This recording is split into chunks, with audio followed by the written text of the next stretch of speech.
सज्जन को स्वीकार नहीं, क्योंकि अमेठी में 194 ऐसी पंचायतें हैं जिनमें आज तक उस व्यक्ति ने भवन ही नहीं बनवाया था। यह भवन निर्माण तब संभव हुआ महोदय जब देश के प्रधानमंत्री नरेंद्र मोदी बने।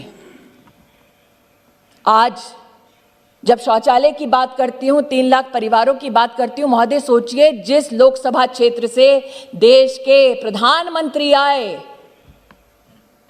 जो सज्जन आज बालहट का यहां पर उदाहरण दे रहे थे, उस लोकसभा क्षेत्र में 680 ऐसे सार्वजनिक स्थल से महोदय जहां पर जिंदगी में कभी सामुदायिक शौचालय नहीं बना। उस लक्ष्य की पूर्ति करने वाले इस बजट का आज मैं अमेठी की सांसद होने के नाते समर्थन करती हूं महोदय, इसलिए खड़ी हुई। 2,23,000 करोड़ का आवंटन वित्त मंत्री ने इस बजट के माध्यम से किया, लेकिन सरोकार उस सज्जन को नहीं, जब वो सांसद थे उनके जिला के अस्पताल में महोदय सीटी स्कैन की मशीन तक नहीं थी। महोदय जब वो सज्जन सांसद थे अमेठी के, तब उनके परिवार के एक ट्रस्ट ने वर्षों पहले जमीन ले ली प्रशासन से, ये झांसा देते हुए कि मेडिकल कॉलेज बनाया जाएगा अमेठी में। उस जमीन पर अपने लिए गेस्ट हाउस बना लिया। लेकिन आज मैं अमेठी की सांसद होने के नाते ये कहना चाहती हूं, अमेठी में पहली बार मेडिकल कॉलेज देने का अगर प्रावधान किसी ने किया तो नरेंद्र दामोदर दास मोदी ने किया। महोदय मैं कहना चाहती हूँ, आपका रिकॉर्ड में नहीं जाता है। मैं कहना चाहती हूँ महोदय, एक सांसद के नाते मैं जो तथ्य आज कह रही हूँ उसे कोई नहीं झुठला सकता। जिस सांसद के रहते अमेठी में एक सीटी स्कैन की जिला अस्पताल में मशीन तक नहीं लगी, सुनने की शक्ति रखो। उस सांसद ने कभी भी इस बात पर चिंतन नहीं किया कि 2010 में अमेठी जिला के सृजन के बाद कलेक्टर का एक ऑफिस तक नहीं बना महोदय। शिलान्यास अगर कलेक्टर ऑफिस के लिए, अगर आरटीओ ऑफिस के लिए, जिला के अगर फायर स्टेशन के लिए, पुलिस लाइन के लिए, जिला विद्यालय निरीक्षक का कार्यालय उसके लिए, अगर ये सारे शिलान्यास, ये सारे कार्य हुए महोदय, तो उस आवंटन की वजह से हुए जिस बजट को आज पीठ दिखाकर वो व्यक्ति यहां से चले गए।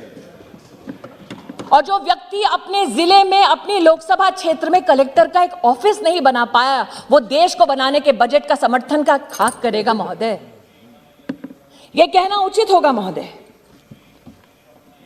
कि इस बजट में जब स्वास्थ्य के आवंटन की मैंने चर्चा की तो मात्र मेडिकल कॉलेज की चर्चा नहीं की। सांसद के नाते मैं ये भी आभार व्यक्त करना चाहती हूं देश की, प्रदेश की सरकार को कि 200 बेड का ट्रॉमा सेंटर अगर बना तो भारतीय जनता पार्टी की सरकार द्वारा मेरे गृह क्षेत्र में, मेरी लोकसभा क्षेत्र में बना। महोदय जिस सज्जन ने आज बजट से चर्चा करने से इनकार कर दिया, उस सज्जन को कभी ना कभी अमेठी में जाकर इस बात का जवाब देना पड़ेगा कि अमेठी में 3 लाख गरीब परिवारों की बहू, बेटियां, माताएं खुले में शौच में जाती थी। उन परिवारों के लिए कभी भी इस सज्जन ने एक शौचालय तक नहीं बनवा कर दिया। राहुल गांधी तो अपना भाषण पूरा करते ही चले गए, आगे जवाब जो थे वो उन्होंने सुने भी नहीं। उसके बाद स्मृति ईरानी ने बताया कि अमेठी में हो क्या रहा था, क्योंकि राहुल गांधी उसी अमेठी से सांसद चुने जाते थे, वहीं से राजीव गांधी प्रधानमंत्री बना करते थे। लेकिन जब अमेठी का विकास नहीं हुआ, जब अमेठी से सौतेला व्यवहार किया गया, तो कैसे स्मृति ईरानी ने एक एक बात बताई। जैसे ही वो बोल रही थी वैसे ही अधीर रंजन चौधरी उखड़ रहे थे।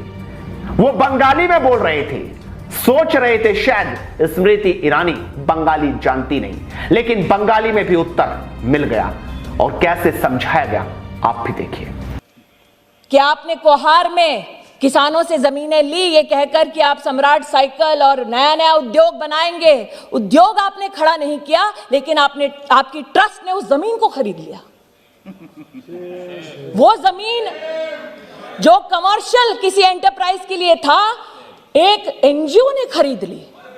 ऐसा कोई बचा नहीं जिसको जायस में, बहादुरपुर के आसपास किसानों से बैठ जाओ, तुम्हें नहीं कुछ पता। जमीन ली गई है कहते हुए, अमेठी गए भी नहीं, तुम बैठ जाओ। जमीन ली गई है कहते हुए बैठ जाओ, कुछ ওদের नहीं যাও पता। আমি আজকে আপনাকে প্রমাণ দিতে পারি बता नहीं तुम्हें আমি প্রমাণ দিতে পারি कुछ नहीं पता तुम्हें বলছি আপনি বসুন আমি বলছি बैठ जाओ मंत्री हूँ तो क्या बैठ अमेठी की सांसद भी हूँ बैठ जाओ झूठ का पर्दाफाश करने का मेरा भी अधिकार है अरे पता नहीं तुम बैठ जाओ आप बैठ जाइए, कृपया बैठ जाइए। बैठ जाओ अधीर रंजन जी बैठ महोदय, जाइए आप जायज बहादुरपुर आप बैठ में जाइए। किसानों से जमीन ली गई ये कहकर कि महिलाओं के लिए इंटर कॉलेज खोला जाएगा और इंटर कॉलेज नहीं खोला महोदय उनकी दोबारा ट्रस्ट ने वो जमीन ले ली अपना कार्यालय खोल दिया और जब प्रशासन ने महोदय वो जमीन